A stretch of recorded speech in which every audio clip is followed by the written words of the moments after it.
Hi, welcome. My name is Kevin Millington. I'm a volunteer here with the Empire State Aerosciences Museum. And thanks for coming to our great breakfast every month. Every month we like to have a little something special. You have something very special for you today. Before I introduce Donna, I'll let you know that the museum will be open the entire week on the spring break, and we'll have a number of special activities and discounted prices, and it's a critical, our education programs are a critical part of the museum. One of our best education programs are our guest speakers. And today I'm really happy to introduce Donna Esposito. And Donna's been a wonderful volunteer here. And Donna is going to speak about a World War II pilot, John Mancini, the U.S. Army Air Force. And John was lost in a mission over the Pacific flying the version of the P-38 Lightning, which we have a model up there. This is a special reconnaissance version called the F-5. And so I'm very happy to introduce Donna Esposito, and thanks for coming, Donna. Thank you, Kevin. Well, I want to thank you all for coming, and first thing I want to do is point out a special guest, World War II veteran who's sitting right here, Mr. Gene Gurka. And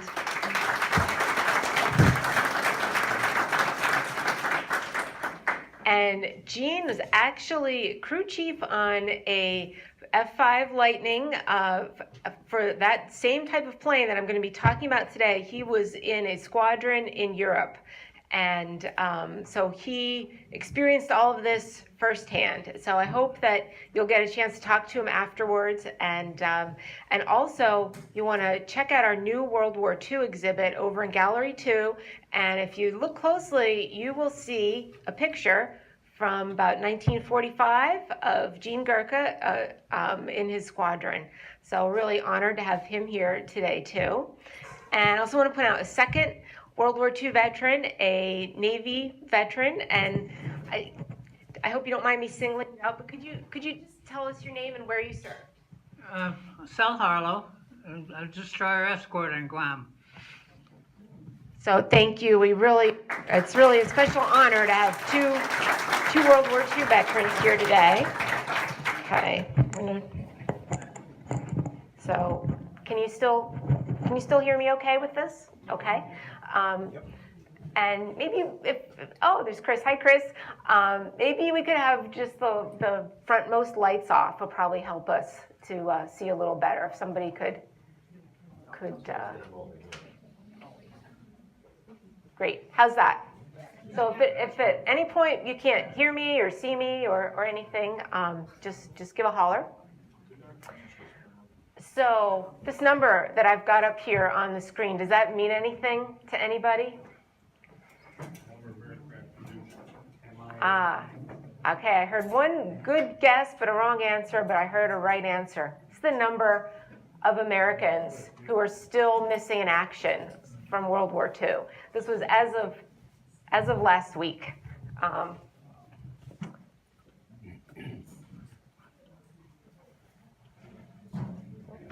Okay, now this always happens. It works perfectly. Okay, and then when I go to do it. So, although I'm actually happy to say this number is not quite accurate anymore, and there was an identification made just this past week that I'm really excited about. A infantry soldier named Dale Warren Ross, who is in the 35th Infantry Regiment on Guadalcanal, and this is very close to my heart because his dog tags and remains were given to me to repatriate, and they were finally identified as his by DNA testing just this past week. So I'm really excited. This number is now no longer accurate. This is a huge number. It's actually, just to put it in perspective, this is the population now of all of Schenectady and all of Scotia gone. And so it's pretty sobering to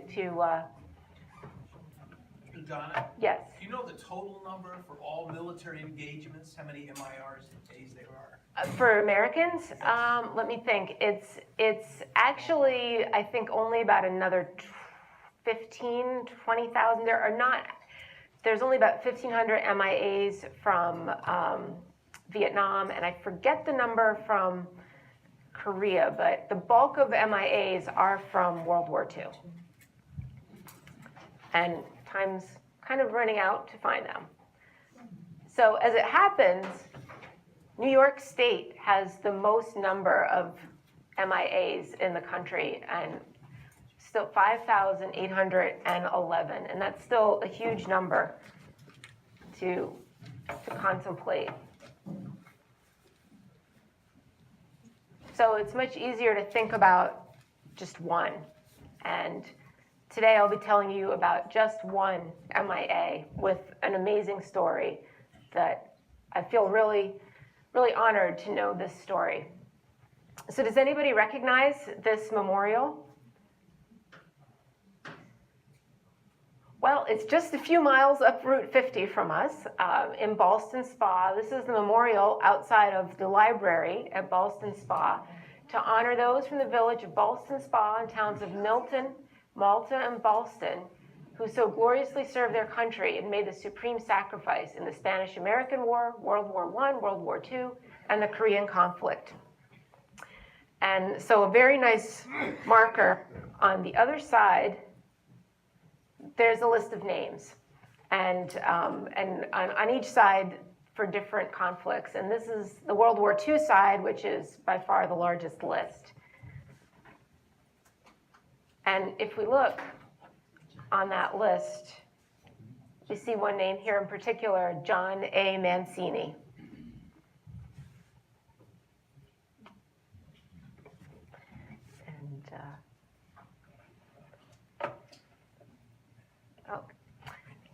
And that's who I'm going to talk to you about today, First Lieutenant John A. Mancini. He was a Lockheed F-5 Lightning pilot, photo reconnaissance pilot during World War II.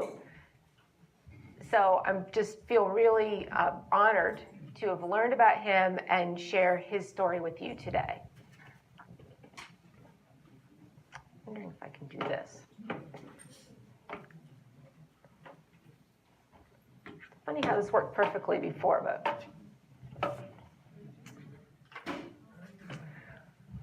So I'll tell you about Mancini family. John Mancini was born on April 23rd, 1919 in Ballston, New York, so just a few miles away from here. And I want to point this out because today's April 20th. So in 3 days' time, it'll be the 100th anniversary of John Mancini's birth. So really timely to be talking about him for a couple different reasons. So on April 23rd, when you see that date change, please think about John Mancini. And he was born to immigrants from Italy, Angelo Mancini and Maria Acquavia. They came from Arpino about 1910 and settled in Ballston Lake about 1913. And Angelo worked for the Schenectady Railway Company. And at that point, the Schenectady Railway Company ran a trolley that went from Schenectady all the way up to Ballston Lake, Ballston Spa, and that was really a great way to get around in those days. John had an older brother, Nicholas, and an older sister, Emma. And Nicholas was kind of famous in his own right. He became one of Father Hogan's singing and boxing boys. And I'll be telling you a little bit more about that later. And John was very, very close to his family and was best man at his brother's wedding in 1939.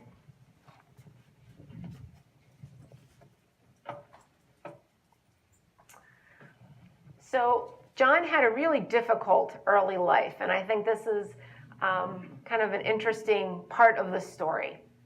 He had some severe health problems, contracted tuberculosis as a child. And that could have very well been a death sentence for him, a very devastating disease. And he recovered, and thanks to the help of Father Daniel Hogan of Our Lady of Grace Church, the same one who had the singing and boxing boys. And so he lived with Father Hogan and recovered and unfortunately also suffered German measles in 1935 and had a tonsillectomy at Ellis Hospital in 1936. And asking how I knew all that. Well, was printed in the newspaper. So back then there were not as much concern about medical privacy. It was news when somebody was in the hospital for a tonsillectomy. So, but he was very resilient, thanks to, I think, the clean, fresh air of Ballston Lake and the care that he got from the church. And he, by 1937, was running on the cross-country team for the Burnt Hills Ballston Lake High School, and that's John here, getting ready to start a race.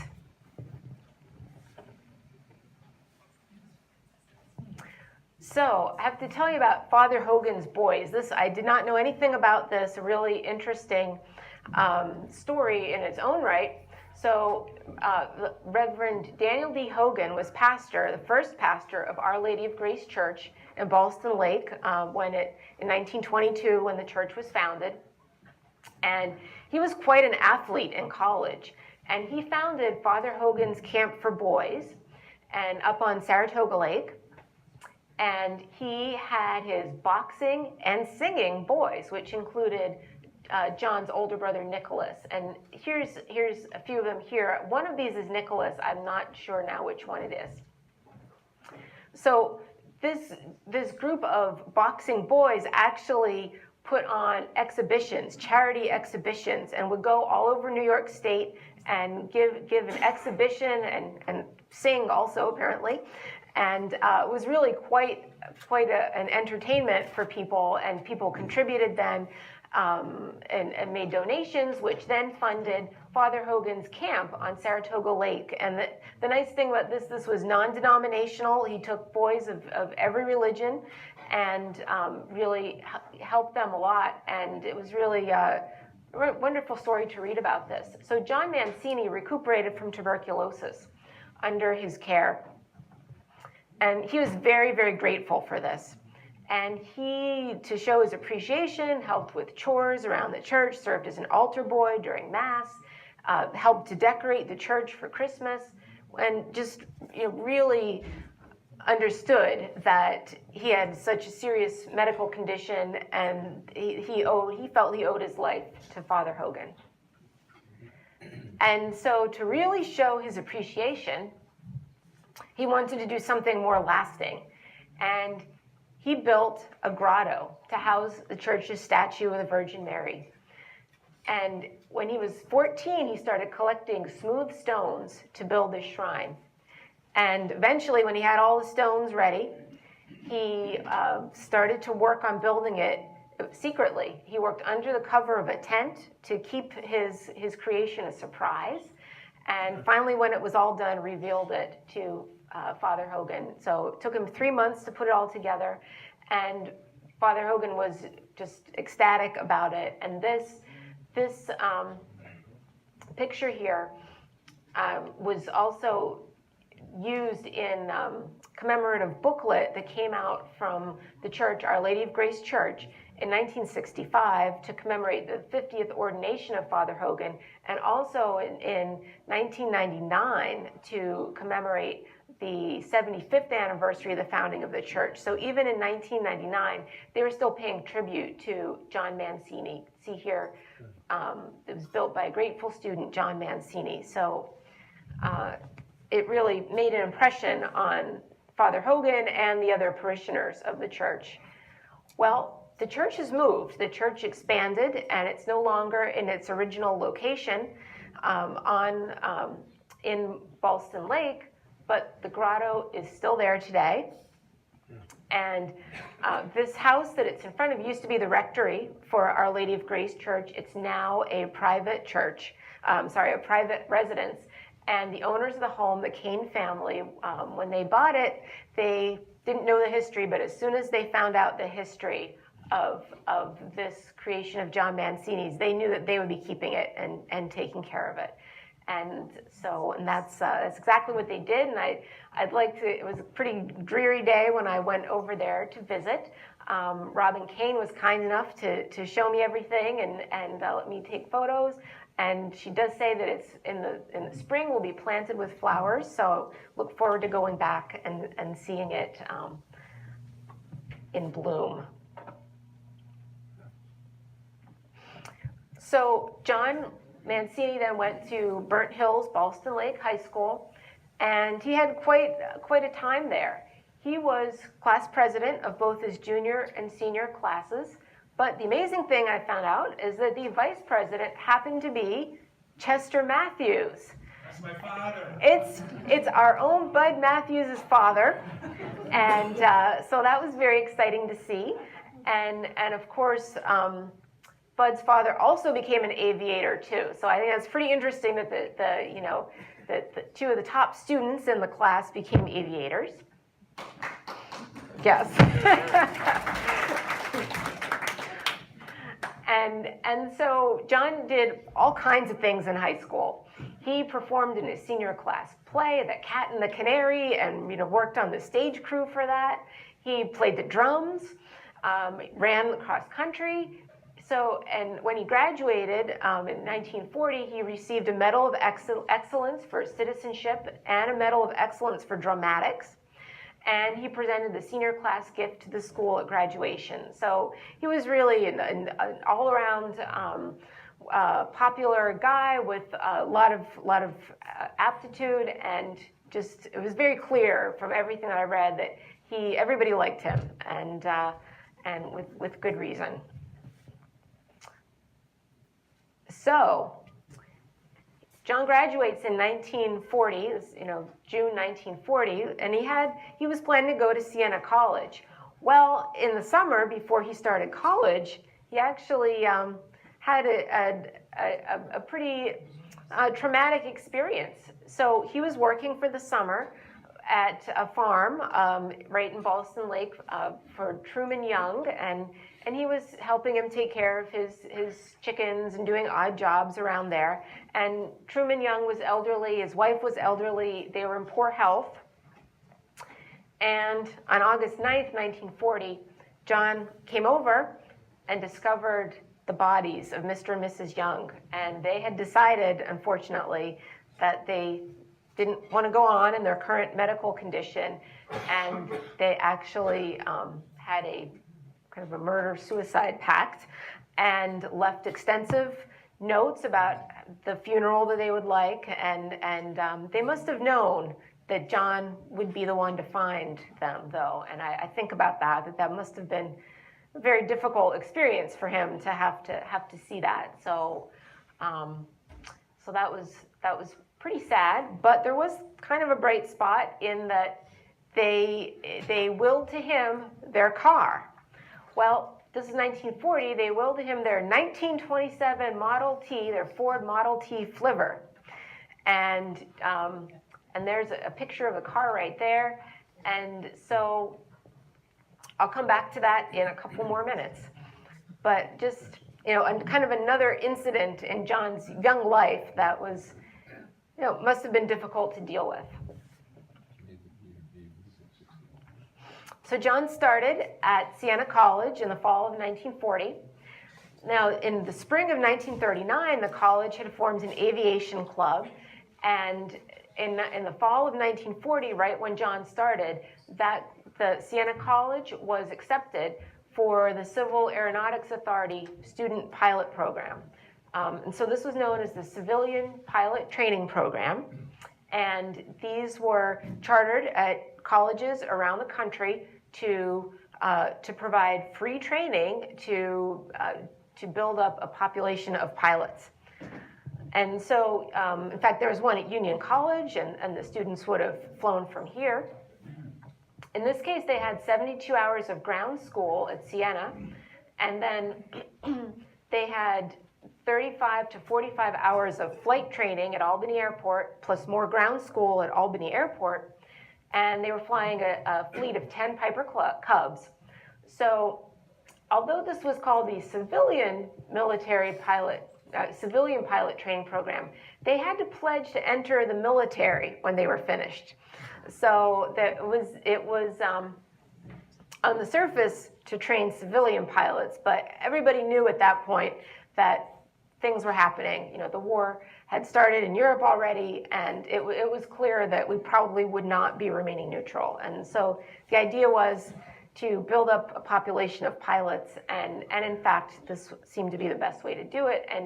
And John signed up for this program, and he received his pilot's license in the spring of 1941. And this is John Mancini right here, helping a fellow student on with his parachute. Not sure why, John seems to be dressed appropriately, and the student seems to be wearing a three-piece suit, but at least he's got the parachute, so that's a good thing. And this was a pretty big deal. It really made a lot of headlines around the capital region. So this article here is from the Times Union of May of 1941. And again, there's that same picture of John helping his student, the fellow student. Here you can't really see him too well, but John's in the back seat of this plane. And again, here's John. This one is from the Siena News, the Siena newspaper. There's John, and here he is from the 1941 Siena Saga yearbook, front and center in his ground school class. So he knew the best spot to sit in to absorb all the knowledge, and he looks pretty happy to be there.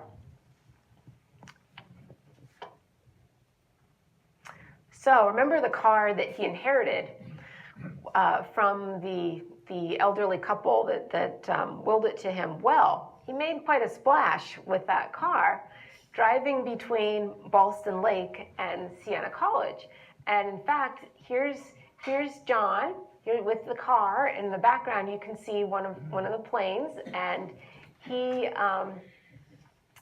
would basically drive to the airport, and then in 45 minutes it would take him to drive there, and then in 7 minutes he could fly back to where he started, and so even a little blurb from the Siena newspaper, Frosh, John Mancini owns the oldest car. So his 1927 Flivver made a big splash. It even got picked up by the Associated Press. All around the state were little notes about John Mancini and his 1927 car. They both get me where I want to go. But I'm going to read you just a little bit from this article that was in the Knickerbocker News here, just because it's I think very interesting. So he says, "I hear a lot of comment about the car," said Mancini, "and I've had several offers from people who wanted to buy it. I'm not going to sell. It means too much to me."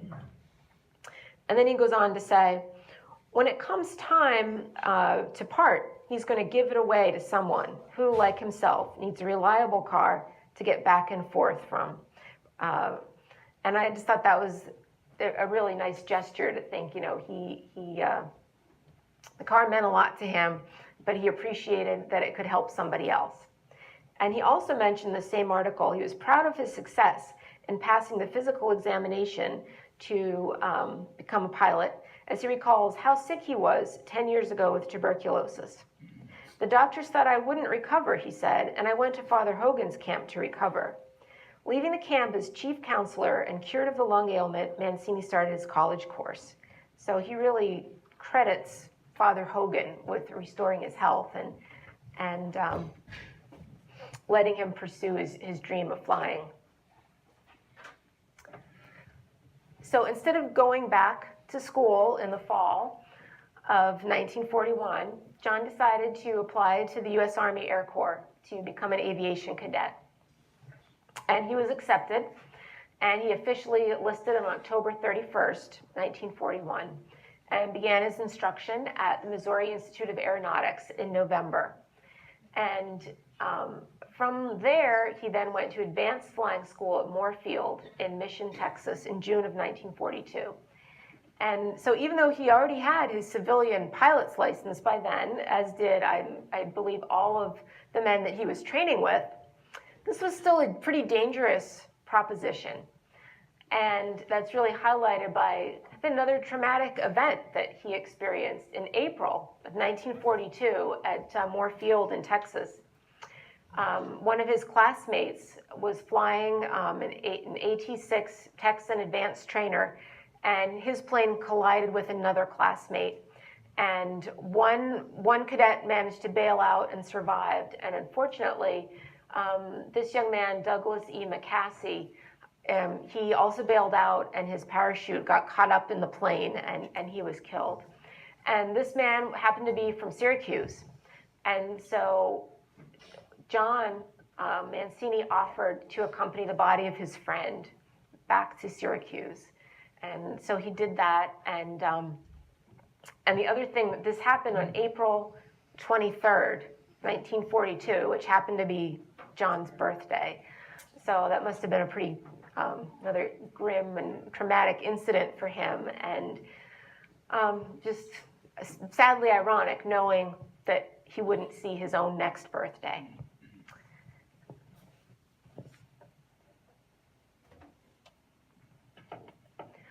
So John graduated then,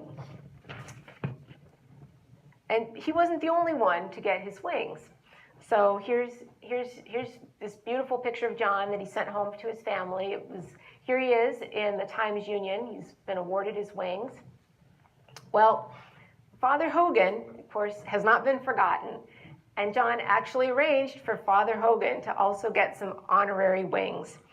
And there's an official citation that went along with it, and it says, "We, the members of Class 42E, Moorfield, Mission, Texas, proudly recognize you as an honorary member of our graduating class, present you with this set of wings as a badge of membership. Being one of us, we hope you will wear your insignia as we do ours. Whenever we pilot our planes over American or foreign fields, we shall feel privileged to know that in spirit you are flying with us." And I think that was just really touching. I'm sure there's probably nobody else in his training squadron that was going to these kinds of efforts to recognize somebody and show this sense of gratitude.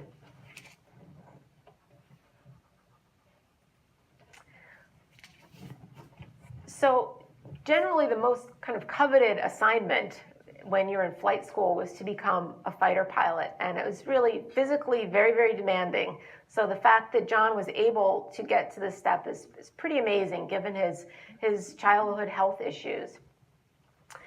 And it's a difficult job. You have to be extremely intelligent and have a lot of natural abilities. So John did go and become trained to be a fighter pilot, but he got a very unique assignment. And I don't know how he got this assignment, if he had any part in it, how he felt about it. I would have liked to have known, but I have a feeling some of his personal characteristics are what led him to get this assignment. So he was flying a fighter plane, the Photo Reconnaissance version of a Lockheed P-38 Lightning called an F-5, and he was assigned to the 17th Photo Reconnaissance Squadron, which was part of the 4th Photo Reconnaissance Group of the 13th Air Force. So it was kind of everything you needed to know as a fighter pilot, but you'd be flying without any armament, any guns. And so this was a very different assignment than most pilots got from completing their training. So he then got additional training with the 2nd Photographic Group in Colorado until October of 1942, and then he was shipped overseas. And he arrived in New Caledonia in the South Pacific by December of 1942. So, a year after Pearl Harbor, and he's there in the thick of things. And in January of 1943, his squadron arrived on Guadalcanal in the Solomon Islands. And this fantastic photo of him in his flight gear, I suspect, was taken on Guadalcanal from the background. So, just tell you a little bit about the plane, because we all love planes. And so the F-5 Lightning, really pretty iconic plane, easily recognizable. And so, twin engine fighter plane. The version he was flying had been reconfigured for photo reconnaissance. So all the armament and armor had been removed to reduce the weight to allow for greater range. And taking out those pesky guns in the nose let you put in cameras instead. And there would usually be three to five cameras added in the nose of the plane. So because there were no guns to defend himself, the pilot had to rely on flying at very high altitude, this greater speed, of course, and the extreme maneuverability of the plane. So really, the pilot's skills as a pilot were extremely crucial for this job. And so I have a feeling that that's probably why John Mancini got picked. Or I don't know if he could have possibly even volunteered for this type of squadron, but he, I believe, had the skills necessary to be very successful at this, and I'll tell you more about that. And so a little local connection, the reason that the P-38 and the F-5 were such great planes at high altitude and very maneuverable was their turbo superchargers made by General Electric. And so it's really important that they had those and let them outmaneuver the Japanese planes, and as well as escape anti-aircraft fire.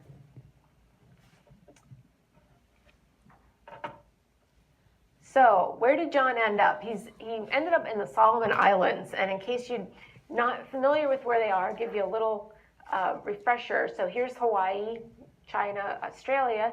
The Solomon Islands are right here, and he ended up on that, basically right on that red dot there, Guadalcanal. So close up in 1943, when John landed on Guadalcanal in January of 1943, the island was not secured yet.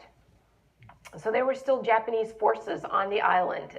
It had been, the American invasion was in August of 1942, but it took quite a number of months before they were finally driven off on February 9th, 1943. So the first month or so that John was there were still Japanese on the island. And even after that, they were still subjected to air raids from Japanese coming down.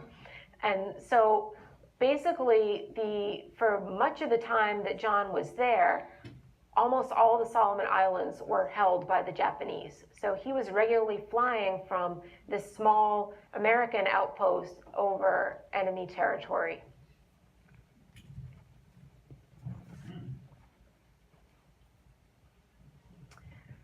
So to tell you a little bit about the squadron he was with, the 17th Photo Reconnaissance Squadron. As I said, it arrived in Guadalcanal in January as part of the 13th Air Force and wasn't secured yet, but they started flying reconnaissance missions in February of 1943.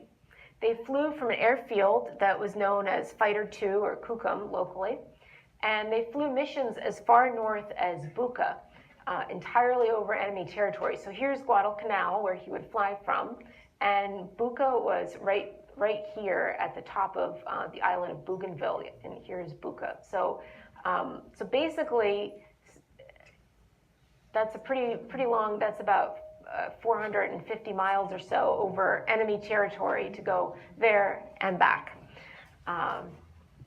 And just to give you an idea, this is the fortress of Rabaul, the big Japanese stronghold.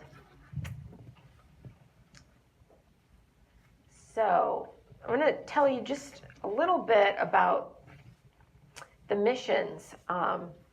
This is a description that came from a man in the Navy who was associated with the squadron, because it was really a group effort there, as was all of the aviation on Guadalcanal. So this is an interview with Lieutenant G.A. Sahlberg that was recorded in November of 1943. He just left and come back home. And so he says, in January, the 17th Photo Squadron, an Army squadron with P-38 photo planes, moved up to Guadalcanal, and they began a very systematic and a very thorough reconnaissance of all the enemy airfields and all the enemy activity in the area. They sent out daily reconnaissance planes and had daily missions over all the airfields. And at that time began the first real thorough reconnaissance of the Japanese power. We were then able to keep our finger on the exact strength and the exact enemy's air strength in the area. And in fact, simultaneous covers were made in cooperation with units in the Southwest Pacific, so that at least once a week we knew exactly how many planes were in the entire area within a very small margin of error. So that beginning about that time, we had we had the forward echelon of the South Pacific Photo Interpretation Unit at Guadalcanal. It was quite a cooperative affair.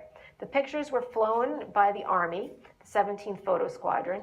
They were developed and printed by a joint lab which consisted of the 17th Photo Squadron personnel and some Navy photographers from our unit and some Marine photographers from the Marine air groups operating in the area. So they didn't just look at aircraft strength, though. He went on to say they were very successful in spotting naval strength.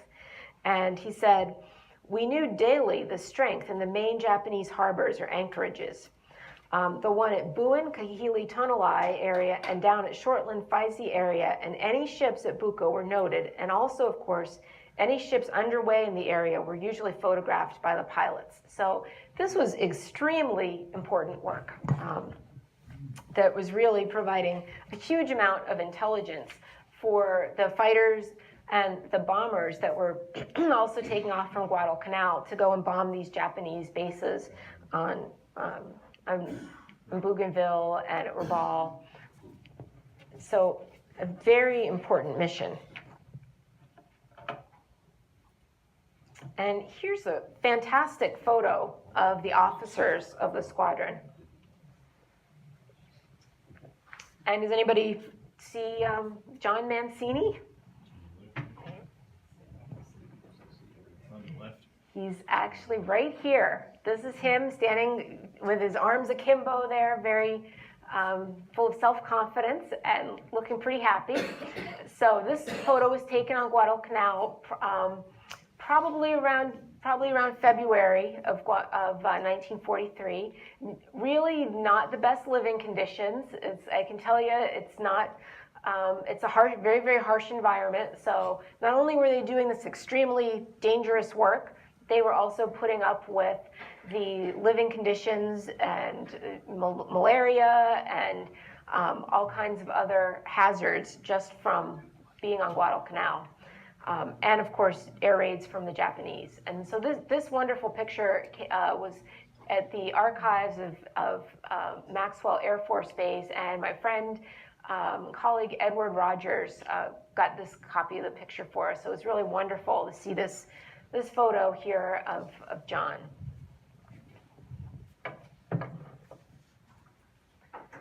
So they were flying from Fighter 2. And they were not the only ones, of course, flying from that airfield. And on April 18th, 1943, a very famous mission took off from that exact same field, flying P-38 Lightnings. Of course, had all their guns, although specially modified to be able to carry a lot more fuel than normal to make a very long trip. And it was Operation Vengeance, also known as the Yamamoto Mission.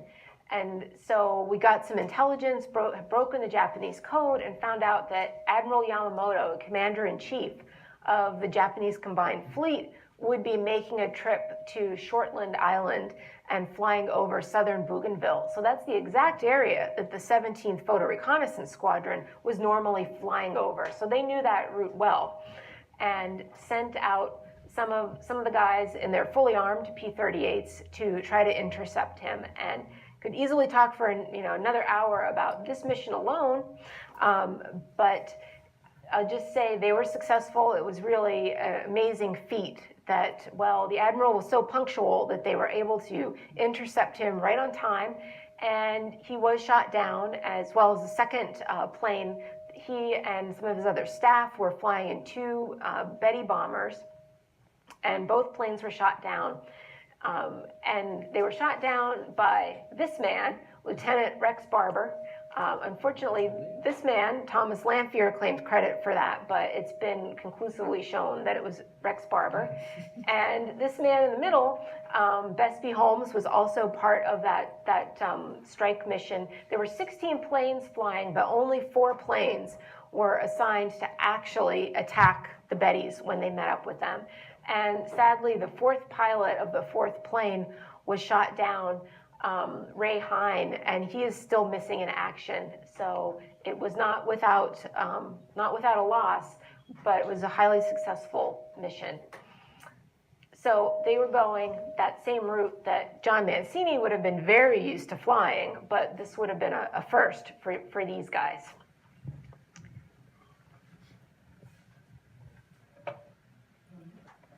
Well, unfortunately, just 4 days after that, John Mancini made his final mission on April 22nd, 1943.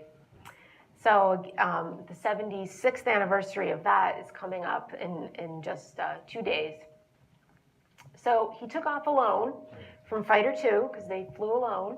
He was flying this F-5A, and his target was Kahili on southern Bougainville, the Japanese airstrip there, and Shortland Island, and that was the island that Admiral Yamamoto was going to as well. So he was flying basically the exact same route that the guys on the Yamamoto mission had flown a couple days before, 4 days before, but without any weapons.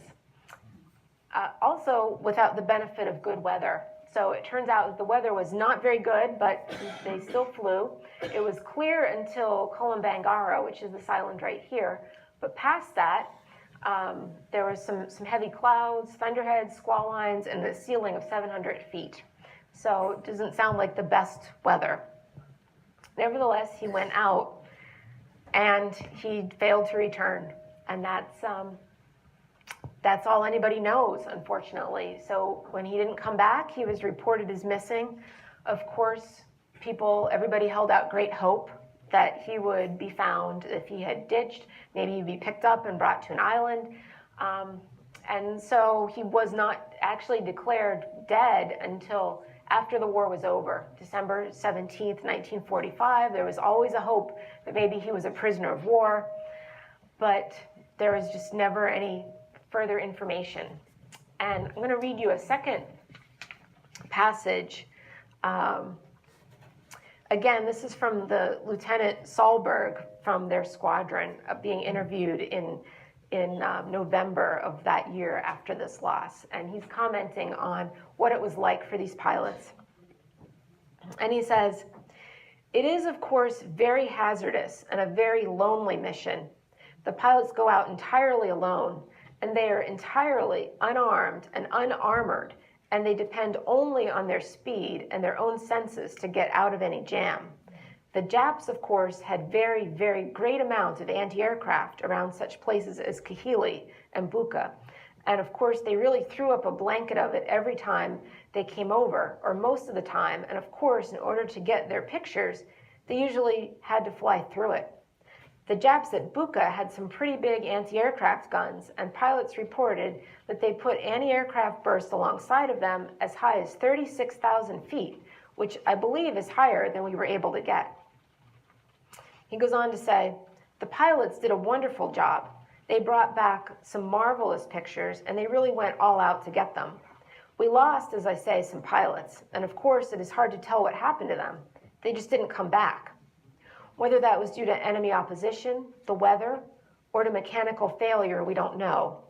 The Japs at times did attempt to try to intercept them, and they had some pretty tight squeezes.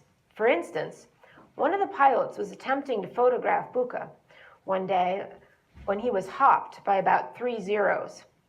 Instead of just turning around and tailing it out for home, he just wasn't that kind of a pilot. He just put his plane into a slight dive and headed straight for his target. He covered the field doing, I believe, about 450, and in fact going so fast that his interferometer was set too slow and his pictures just didn't overlap. They just barely covered the area as he was traveling so fast. He got away from the planes and made it home safely. The same pilot was one of those lost a few weeks later, and he had always done a marvelous job, and we certainly thought an awful lot of him. His name was Mancini. And I get emotional even just thinking about that. It's clear, even months later, this man who was being interviewed had gone home, and just remember that so clearly. And it was a tremendous loss. So obviously a tremendous loss for his family at home, and they did get the news in early May that he was missing. And in some ways I think that's got to be harder than perhaps finding out somebody has been killed, because you always have that hope. And I'm sure his family had that hope even after the war. And unfortunately, it was not to be. And so December of that year in Siena, the Siena College newspaper, they reported that he was still lost, but he had been awarded the Air Medal. So, of course, his squadron mates were also devastated by his loss, and they had a memorial service on Guadalcanal in September of 1943 to pay tribute to all the men that were lost. By that time, unfortunately, it was up to 7 pilots, and he was one of the 7. And they produced a Squadron Yearbook at the close of the war, and he's there in the roll of honor. So here's John Mancini in their yearbook, missing in reconnaissance flight, April 22nd, 1943.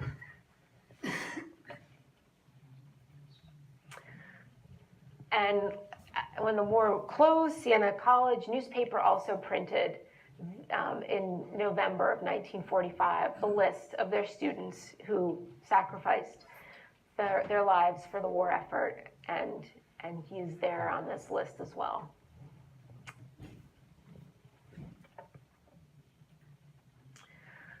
So, because no body was ever found, he was memorialized in the Walls of the Missing at the Manila American Cemetery in the Philippines. And, you know, it's a beautiful cemetery, very well kept, as are all of the American cemeteries throughout the world. And so here's his listing here on the Walls of the Missing. First Lieutenant, 17th Photo Squadron, 4th Reconnaissance Group, New York.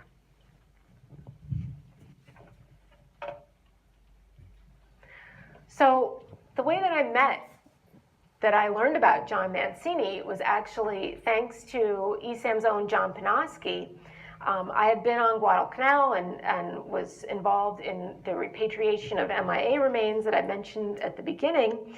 And when I came back, John had said to me, I have a friend, John Mancini. Can you talk to him? His uncle's missing in action.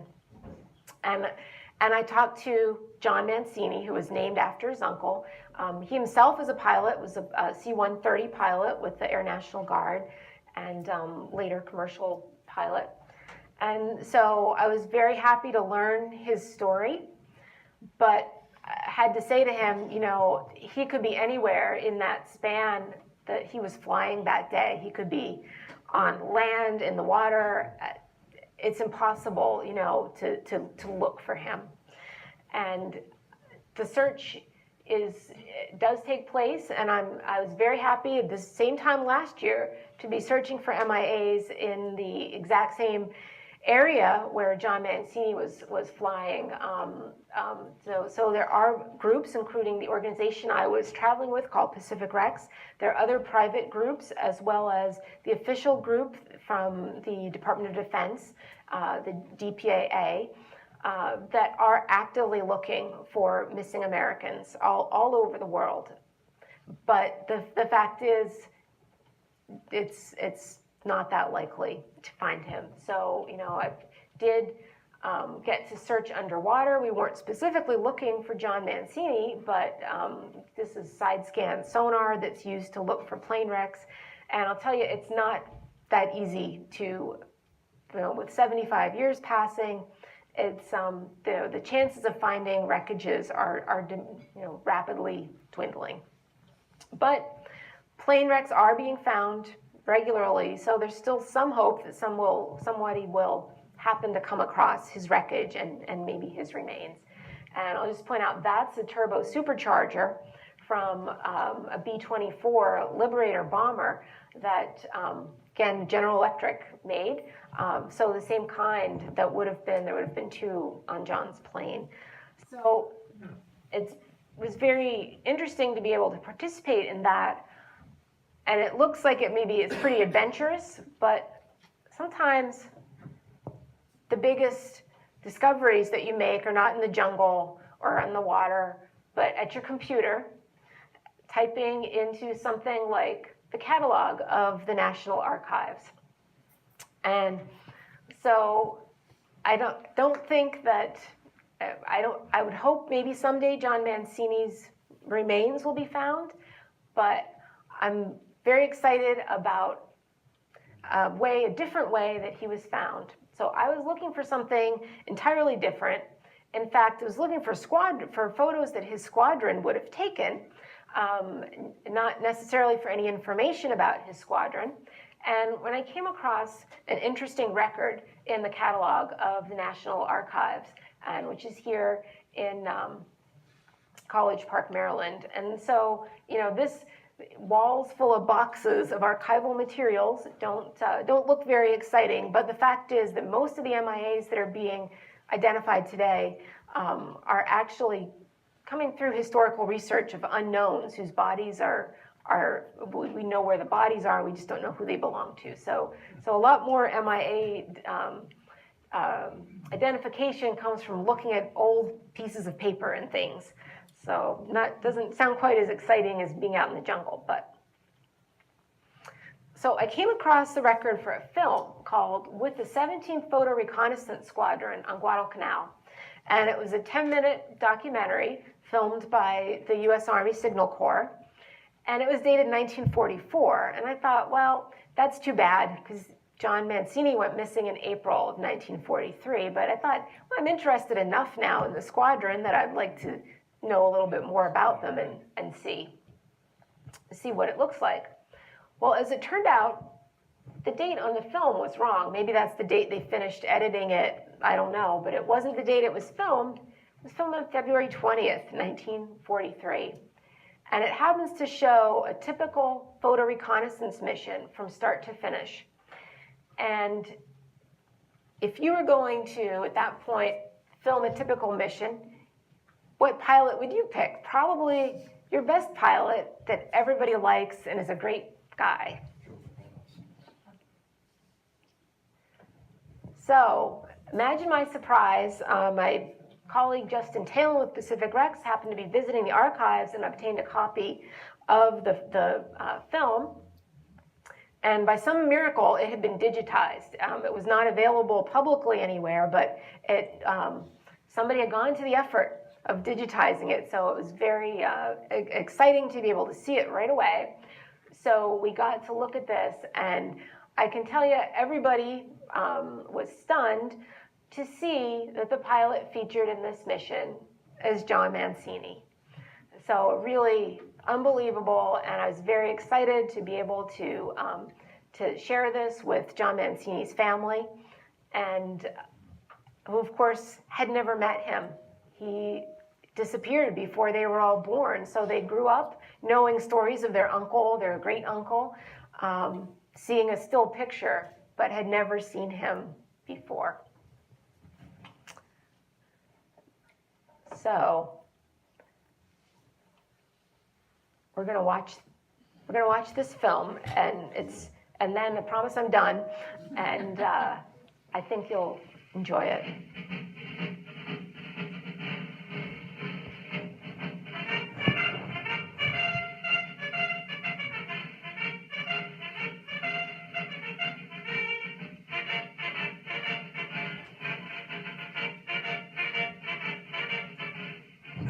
Photo Reconnaissance Squadron, now stationed on Guadalcanal, has hung up an excellent record during the past months in supplying the Fighter Command, Bomber Command, and the Naval and Ground Forces with the particular and valuable type of intelligence information that photo reconnaissance squadrons can obtain. Due credit in the record goes to the converted P-38, called the F-5, used exclusively by this squadron. Indispensable to the operation of this or any other outfit is an efficient ground crew, dependable men checking every detail. Testing the communication system, the radio man gets a line check from the squadron control station.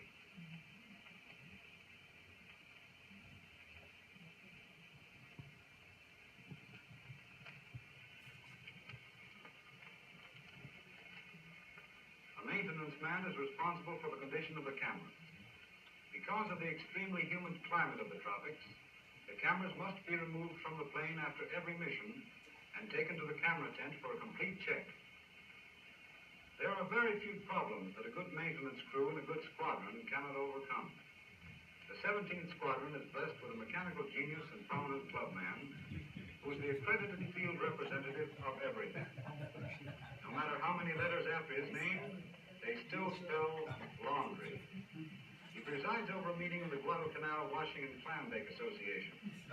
His Rube Goldberg masterpiece, run by a small putt-putt and using a discarded Jeep transmission, not only solves the clothes washing problem, but turns a portable hand pump that carries water to a couple of discarded gasoline drums across the water that annoys the party unit. Over at the operations office, the pilots are alerted. They claim a good game of rummy keeps a man alert. Seen beyond them and sticking seriously to his job is the operations officer, who never strays far from the telephone. Nearby is the operations board on which all missions are noted.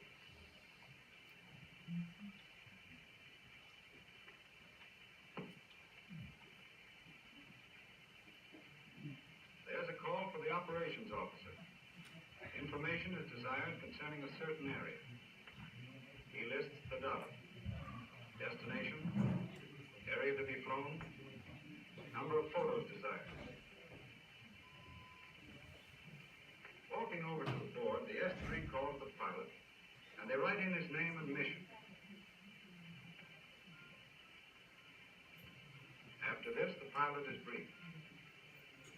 On the area map, the S3 points out the route.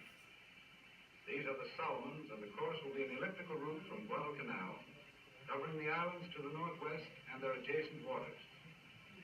Particular information is desired about enemy activity at Buka Island, furthest west in the Solomon group. The operations officer, with additional information brought in from similar missions, advises the pilot as to the best course and the spots where enemy ack-ack and fighters will probably be encountered. The crew has been notified and the proper cameras and film made ready. The F-5 can accommodate 5 cameras. On this mission, 2 verticals and 2 obliques are used. You notice one of the boys is taking care of his .45. Except for a machete, that's all the armament these pilots carry on a mission. All armor and armament have been stripped from the plane to accommodate the cameras. The pilot's only protection is his speed, and the F-5 is the fastest photo reconnaissance plane in action. General Twining, commanding officer of the 13th Air Force, has stated that the 17th Photo Reconnaissance has already paid for itself by relieving heavy bombardment aircraft from reconnaissance missions on which several such heavy aircraft have been lost. In comparison, only 1 F-5 has gone down in 4 months of daily reconnaissance flights. The last item before takeoff is the cleaning of all glass through which the cameras shoot.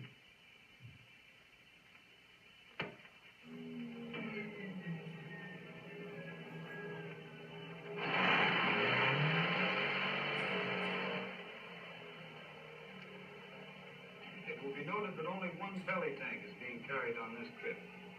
It is preferable not to limit the plane's speed by taking along 2 tanks, though most pilots find the F-5 handles less well with 1 tank.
Almost as quickly as the chocks are shoved under the wheels, the men go up to remove the film magazine. No time will be lost in getting the film to the field lab and in rushing prints to the photo intelligence officer for interpretation. It is possible that one or more of these negatives holds information that is of life and death concern to every man in the Guadalcanal area. For photographs that show up things that the human eye cannot easily detect. At times, a whole fighter or bomber squadron will fly over an enemy installation and never see it. Furthermore, photos can be examined carefully with stereoscopes and by more than one person. They can be checked with other photos taken previously to catch minute changes in the arrangement of the terrain and to detect carefully camouflaged installations. Over the smooth boulevards of Guadalcanal, the magazines are rushed into the portable laboratory for development and printing.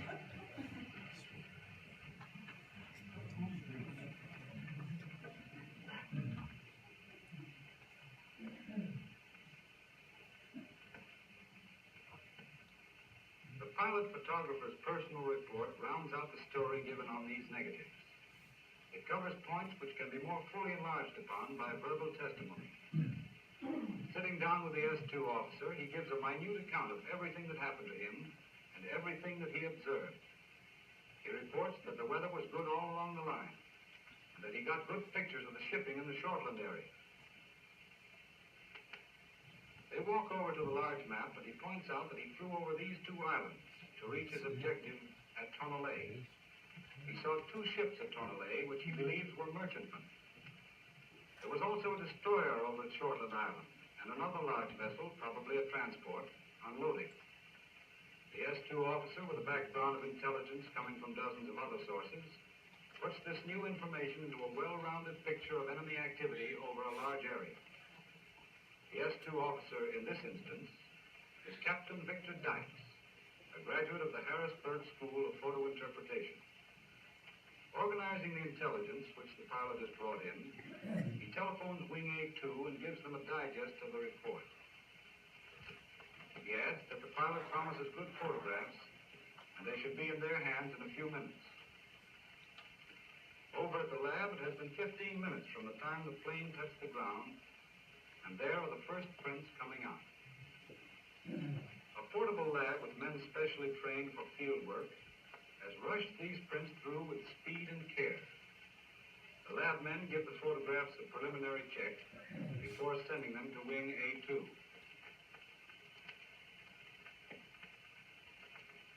A half hour has elapsed from the time the pilot returned from his mission. Already a fighter squadron is rolling out to the runway, ready to act upon the information obtained by Photo Reconnaissance. It may be that the photographs and the verbal report have disclosed that the enemy is open for attack at Honolulu. Or perhaps it was discovered that Jap transports and destroyers are sneaking up the channel. So out our fighters and bombers roll, prepared to do a job that the alertness and efficiency of a good photo recon squadron has helped set up.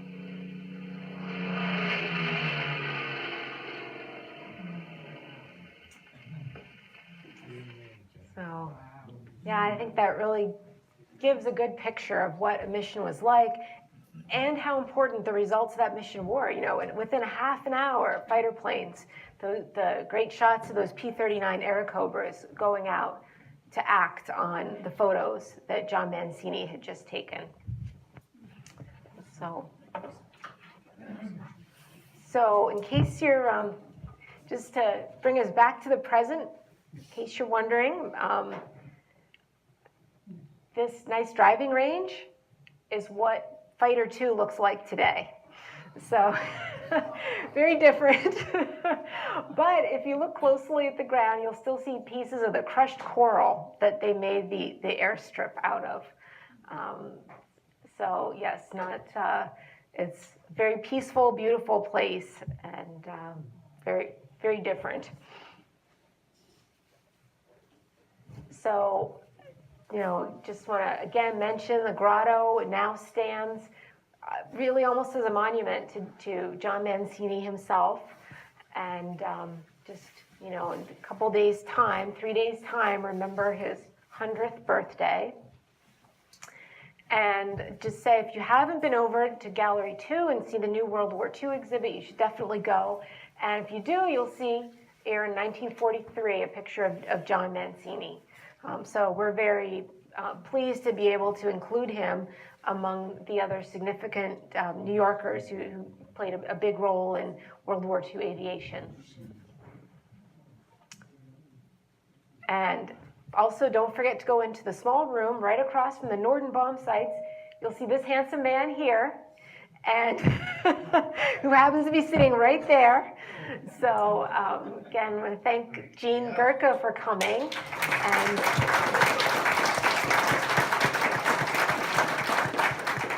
And he was on the other side of the world in Europe with the same kind of squadron in the 9th Air Force.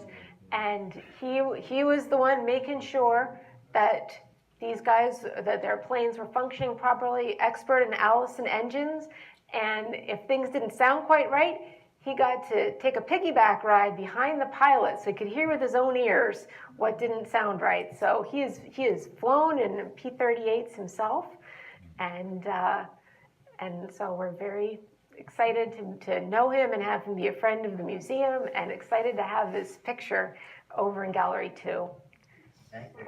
Oh, thank you, Jean.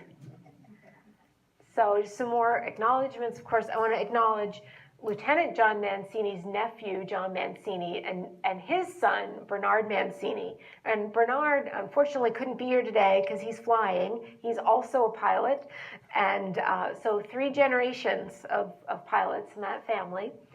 And I'm just really grateful to them for sharing the story of their uncle. And I know it's still a painful story, a painful memory for their family, even though they didn't know him directly. They knew that what their relatives felt when, over the years suffering his loss. So I'm really honored to be able to tell his story. And I also want to thank Robin Kane, who was nice enough to answer the door when I knocked and said, "Can I take a picture of the grotto?" And thanks to her family for maintaining it beautifully over the years, and wanting to keep that history alive, and knowing that it has an important place in the history of Ballston Lake. And thank historian Edward Rogers for obtaining things from Maxwell Air Force Base, and also Justin Talon, director of Pacific Rex, and who got the film from the archives.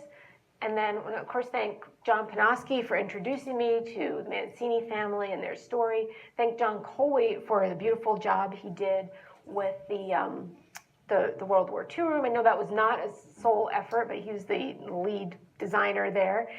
So thanks also to Bud and all the other people who helped in getting that room together. So you really have to check it out and see the beautiful homes for the Norden bomb site and a German bomb site, and the B-25 turret gun. And have to acknowledge some amazing resources that are available online as well as locally. And I especially want to thank the New York State, the librarians and the archivists, the New York State Library and Archives, who kind of at the 11th hour managed to get a paper copy of the Knickerbocker News so I could see what John Mancini's 1927 Flivver looked like. And apparently nobody had requested that newspaper from 1941 for, well, probably ever. So I was grateful for them to dig it out of some basement somewhere. So, but just think it just really shows that we really have a debt to all the organizations, both locally, because ESAM ourselves has the library and archives, as well as on the state and federal levels that preserve this so that we can learn and remember our history. So I want to thank you all for coming today, and I really appreciate you giving me the chance to tell you about Mancini. His story, I think, is amazing, and I think there's a lot to be learned there. And I know I was certainly touched by the gratitude that he felt to Father Hogan. He did not take his life for granted, and he knew the dangers that he was facing when he chose to go and join the Army Air Force and to take on this type of especially dangerous mission. And so I'm thankful to Lieutenant John Mancini for what he did for us, and thankful for the honor to help remember him. So thank you all for coming.